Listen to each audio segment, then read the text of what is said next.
Did you know that women in the 1950s only washed their hair once a week? And it was quite the event. In post-war America, beauty wasn't just about vanity. It was a symbol of order, status, and femininity in the new suburban ideal. Women wouldn't dare to leave their house without their hair perfectly groomed, coiffed, and styled. To do so would risk being labeled as unkempt, slovenly, and even unhygienic. Wealthier and middle-class women would make an appointment at the beauty parlor, or hair salon as we call it today, once a week for what was known as a wash and set.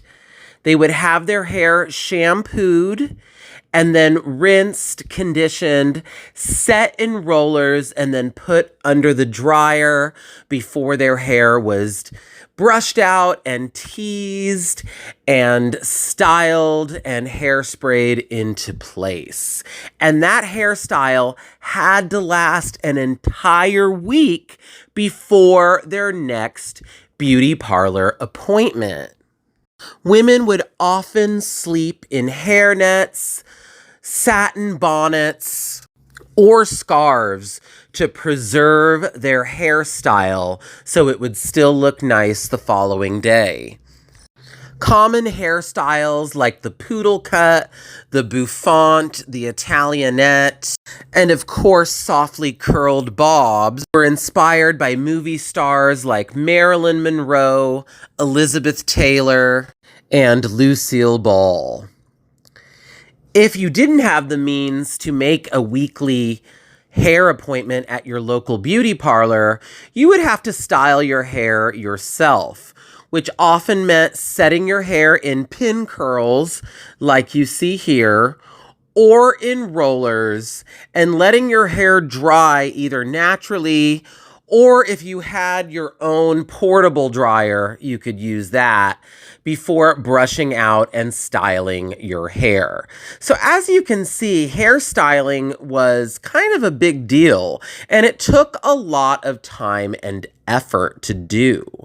Now, if you had naturally very fine, limp, or thin hair that didn't hold a curl very well, you probably also had your hair permed. Now, the perm was not meant to be worn on its own.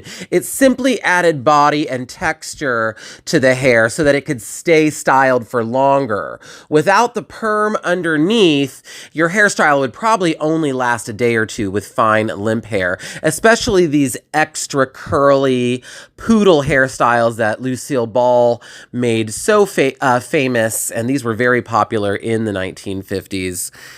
And of course, the rise of aerosol hairspray in the 1950s made helmet hair possible, and also a little bit flammable. It wasn't just about hair. It was about routine, community, and identity. The beauty parlor was where gossip around town flowed, friendships formed, and women felt pampered in a world that often defined them by domestic perfection. The salon was the social hub of suburban life. So the next time you reach for your dry shampoo, just remember, your 1950s counterpart would already be on day 6 of her hairdo and still looking flawless.